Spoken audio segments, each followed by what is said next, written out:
bring about samadhi in your mind, which means bringing the mind to a firm state, bringing it into peace. Because the nature of our hearts is that they're always concocting, they're always proliferating, and so they're never peaceful.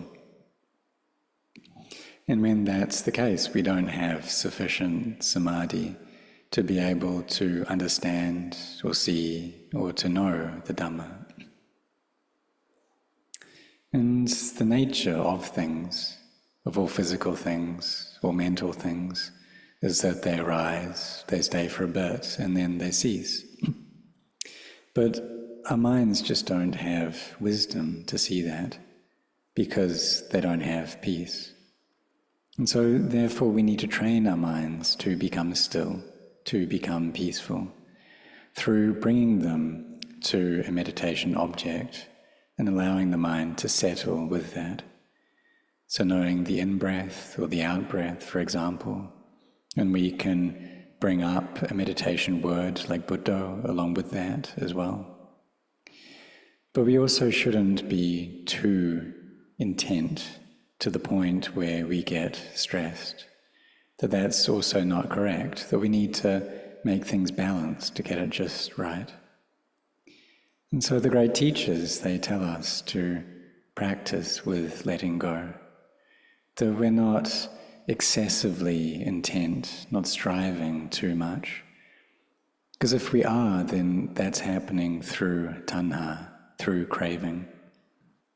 And when we do this through craving, then it creates chaos. And we can see in the world that when we do things through this desire, through craving, then chaos ensues. But when we practice the Dhamma, we need to practice with wisdom. We don't practice in a way that brings up suffering. Because whatever it is that we do with craving, then we will suffer as a result of that. And that we don't experience peace, and then the agitation, the chaos that we experience grows and grows. And then when that happens, occasionally we'll just lose faith in what it is that we're doing. So we need to do an act with the sense of letting go, to have a lot of mindfulness, and then the mind can settle into samadhi, and then we'll be able to see the Dhamma. In truth, the practice, it's not something convoluted. There isn't all different kinds of things to it. That really what we have to see is what happens when the mind meets with a sense object. If it meets with something that it likes, then the mind goes into this liking towards it. If it meets with something that it dislikes, then it becomes displeased with that. So it can go in these two different ways. Just like in the world, how we meet with the worldly dhammas. These worldly dhammas of gain and loss, of praise and blame, of status and disrepute, of pleasure and pain. And it's natural for our minds to just go and chase after these worldly dhammas. But when we practice, what we're trying to do is to know these worldly dhammas for what they are. That they're just natural things. It's natural for the world to be like this. But normally what happens is when we meet with something we like, then we just fall into liking towards it. If we meet with something we dislike, then we just fall into disliking. And so we need to have a lot of mindfulness right there at that point.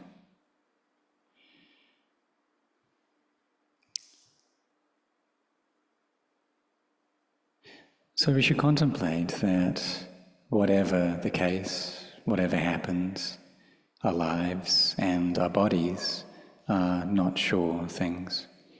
And they're deteriorating with each in-breath and out-breath. So once the Buddha asked Venerable Ananda how he contemplates death. And at that time, Ananda was a high-level Sotapanna. and he had the barami of the highest level of arahant. And he answered the Buddha that, I contemplate death 7 times a day. And so we may think that 7 times, it's a lot of times. But the Buddha replied that it's too little. The Tathagata contemplates breath with each in-breath, contemplates death with each in-breath and each out-breath, which means that he's not heedless. And so we recollect death in order to become careful, heedful, so that we create a lot of goodness. It's like the generosity that we do, the things that we give, then what we gain from that is truly ours. And when we are generous, then we give something on an external level. But really, what we're gaining is within our own hearts. And we collect that. We create that goodness in our hearts, and we collect it in our hearts. All of that merit. Like ordaining, this too is collecting merit. The merit of sila, Dhamma, of virtue. It also gives us the time to be able to practice with the faithful laity supporting us with the 4 requisites. So the duty of a monk is to do the morning chanting, the evening chanting, to be keeping the standards of practice and the schedule that has been set out. So to go on alms round and to keep that as a practice, and to do these ascetic practices. So like eating just from the one vessel, just from the bowl, eating in just one sitting. And these are things which we need to train ourselves in.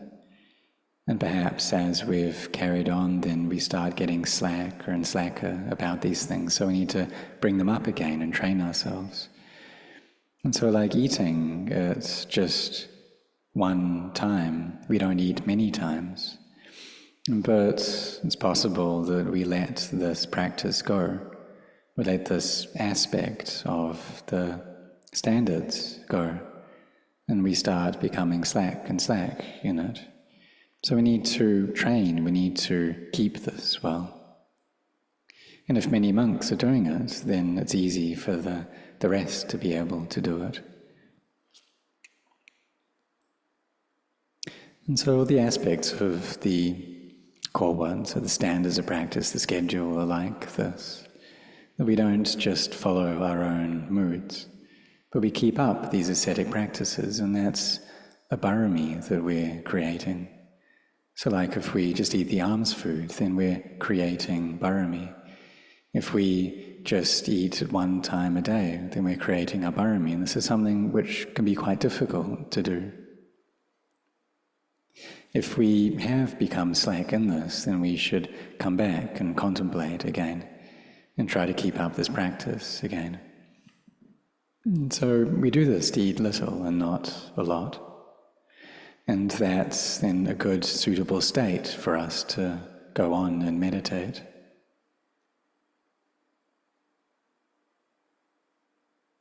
Like when we ordain, our preceptor gives us the objects, the meditation objects of Kesa, Loma, Naka, Danta, Tacho. So hair of the head, hair of the body, nails, teeth and skin. And when we hear that, we may think, well, this isn't something that's difficult to do at all.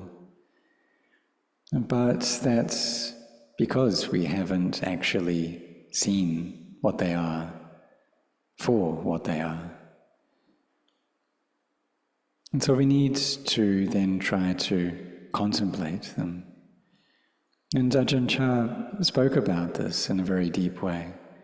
He said that if we just clearly know one strand of hair, then we will know all hair.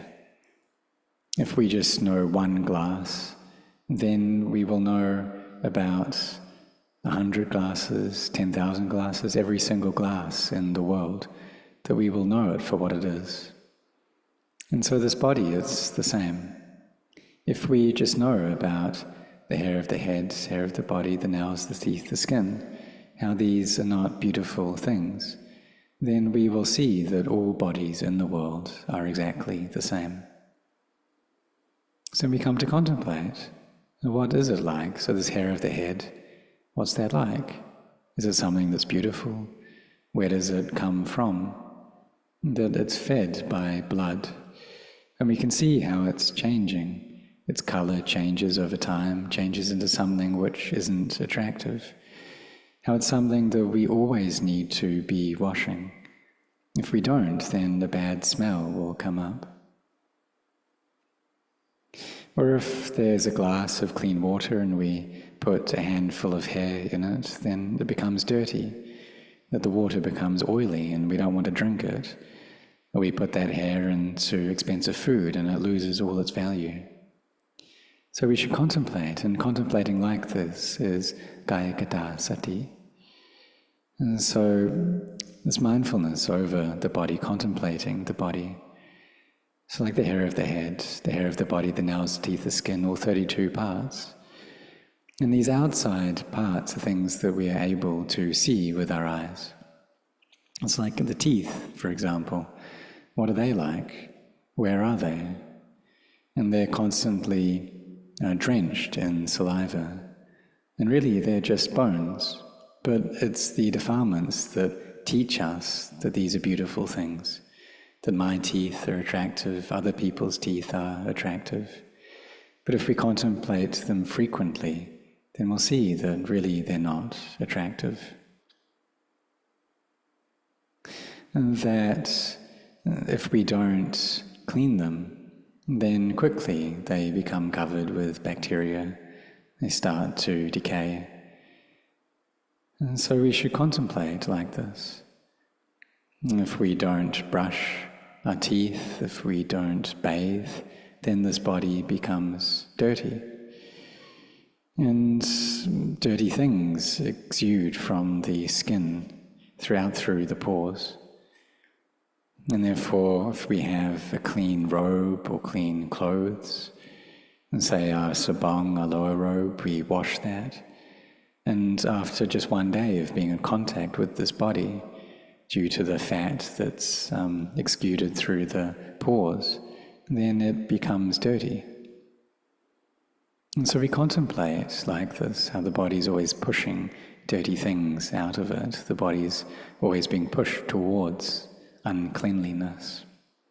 And that's why we need to wash it very frequently. And so the skin, it's not beautiful. It's not beautiful in the way that we think that it is.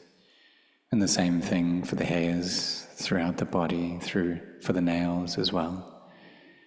So we contemplate this back and forth, do it frequently until our minds settle into peace.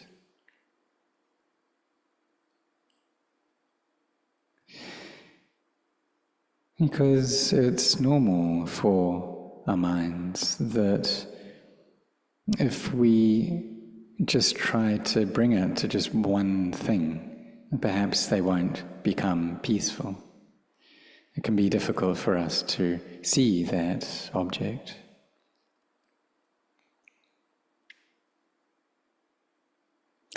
And so we can contemplate through the different parts of the body and try to see them for what they are. And also see how the other sensory experiences that we come into contact with. And so there's the forms that we see, but there's also the sounds that we hear, and the tastes and the odors, the tactile sensations. And where do all of these come from? So sounds that we may like, they come from forms. And these forms, are they something beautiful? Are they something which last, are constant? Or they're not. So we contemplate in this way in order to bring the mind into peace. We can contemplate about odors like this as well, about taste, tactile sensations like this as well. And this is all contemplating within this body. And this is the path to peace. This is the ambrosia of the deathless that we drink. And people who contemplate the body, they're drinking this deathless ambrosia, which is talking about the heart, that the heart doesn't die, that it can, through this practice, rise above the world. And so these are the methods of bringing our minds to peace. And so how do we do them then? Well, if we don't yet see clearly, then we can bring up sanya, a perception or a memory into our minds, and use that to contemplate. So bring up this memory, say an image of the hair of the head, hair of the body, the nails, the teeth, the skin, all the 32 parts of the body, and then we can ask ourselves, what are they like? So we can use our memory here then in order to contemplate, in order to see clearly. And if we can see clearly just one part, then we should go over that part again and again, contemplate that again and again. And if this doesn't work, if we're not able to see any of the parts in line with their truth, then we can come to contemplate death. And then bring the body to death. What's it like then? Because sometimes if we just go through the hair of the head, the hair of the body, the nails, the teeth, the skin, the defilements, they don't reduce. They don't flinch from that. So then we bring it to death. What happens? The body turns a green tinge. It starts becoming bloated. And we see that this body, when it doesn't have the fire element present, it becomes stiff. It becomes cool as well. It starts to go hard. And then it bloats, expands. The bacteria start to work away at it. And maggots start becoming born inside it and eating away until it's full of maggots.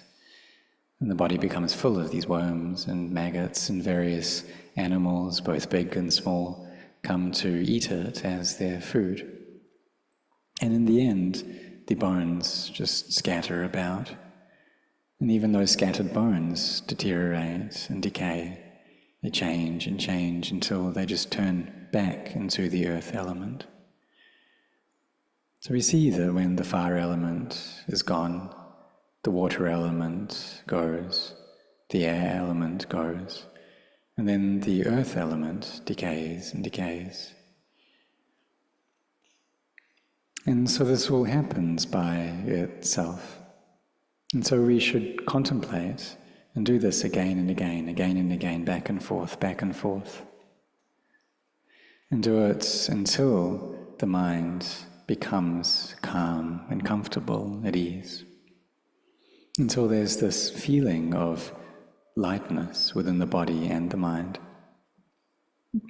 Until the mind isn't proliferating about any other kind of thing.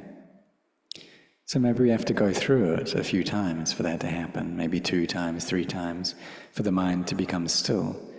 And then it doesn't want to think about anything. In the beginning we have to do it like this. Perhaps just using the breath, the mind doesn't become very peaceful.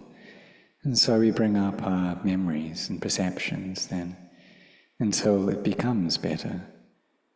And contemplate death like this can help to reduce the greed, hatred, and delusion that we feel. And when the mind becomes peaceful, then we begin to see, we begin to understand. And so, like seeing, or when we have this peaceful mind, maybe we see just one glass, and we understand how this is just a convention that doesn't have any true reality to it. And the same goes for any size that we may suppose upon it, or any color, or any name that we may give it. And the heart becomes bright, that it sees truth, it sees reality. And there's this rapture which appears within the heart and through the practice that we do. And so we should try to carry on doing this. And as we carry on proceeding, then we gain this belief that Nibbana really does exist. So in the practice, we bring our minds to peace. We do our walking meditation, our sitting meditation, reciting Buddha, going through the 32 parts of the body, doing all of these practices, and also cultivating and spreading outwards a heart of metta, loving kindness, and all of the Brahma Viharas, the divine abidings. And also controlling our body and speech so that they are within the bounds of virtue. And this is able to control the coarse defilements that we have. As we carry on doing this frequently, then we become more and more skilled. And when the peaceful heart arises already and settles into stillness, then the mind comes into a state of upajjhara samadhi, of neighborhood, collectedness. And it's really incredible when this happens. This may even happen when we're doing walking meditation as well. And at this point, we don't need to force ourselves, that we can do our sitting meditation, our walking meditation. We don't feel fed up with it.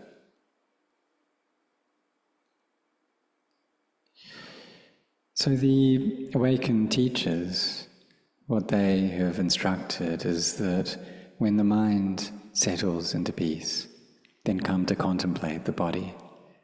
And this is something that they emphasize, it's something that's really important. And as we do this, if we don't stop, then we will see the Dhamma. And we see the Dhamma within our heart. And it's like the heart crosses over to another shore. It's like it goes to another world, becomes empty, and we don't have any doubts anymore.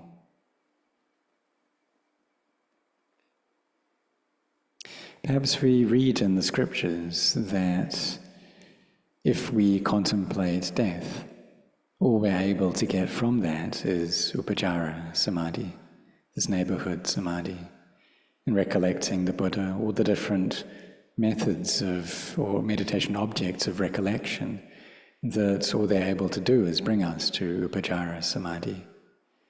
But the thing is, when we reach that level of upajjhara samadhi, then the mind will carry on to the next stages by itself. It'll be able to carry on correctly, to proceed. So this isn't something that we should doubt about. It's just that when we read the scriptures, then this is what it can be like. But all we need to do, really, is to practice. And to practice not allowing our minds to go into liking and disliking. And to just carry on doing that. That we have this wealth of sila, of virtue, that we're keeping our precepts well. And then we set our hearts on meditating. And when we do that, then eventually we'll come to know with clarity what the mind that isn't given to liking and disliking is like. Initially it can be a bit difficult to do this, but as we carry on, then it gets better, it gets easier.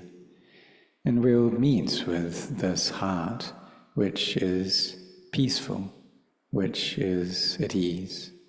And we'll be able to do this more easily. So just carry on with it, keep on developing it, put in your efforts consistently. When there's wisdom present in the mind, then it won't be caught by either liking or disliking. And just this is what you need to know to be able to practice. Just this is the path of training, of practice.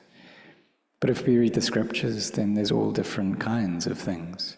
There's this thing and there's that thing. And this can bring our minds to confusion and doubt and chaos. But the great teachers, what they've said is that we cultivate samadhi within our minds, that we have virtue, we have samadhi, and we cultivate wisdom. And so this is our duty to do this, and also to fulfill the various activities within the monastery. And so there's another Sangha duty that's coming up, that there's a ceremony in Australia at Bodhisattva Monastery, and those monks who go there are giving, that they're being selfless in their giving with the work that they do there. And there are also the other monks who will be staying here at this monastery and fulfilling the duties of the Sangha here at this monastery.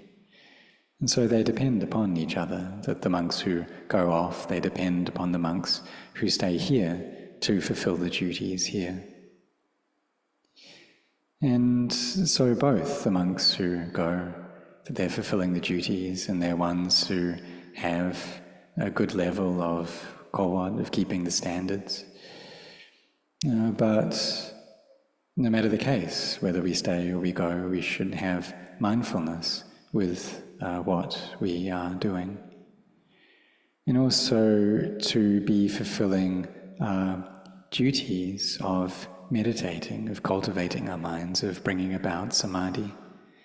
And this samadhi is something that's really important for us to be doing, something that we need to train our minds to do.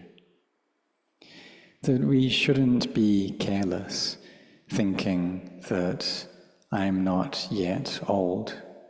We shouldn't think like this, because it's not sure. When is illness going to arise? We just don't know.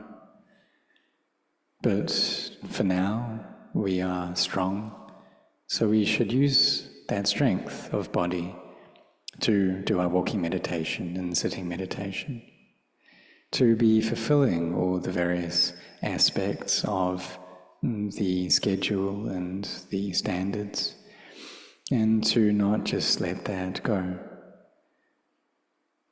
And there are disciples, lay men, lay women, who are 60 years old, 70 years old, and they have someone who is good leading them, and they can go for the whole night without sleeping, and be practicing for the whole night. So as monks, we shouldn't be heedless in this either. That we eat little, we sleep little, we awaken ourselves through our efforts. And so the mind that isn't drawn into liking or disliking is a mind which will reach Nibbana. So may all of you train yourselves in this.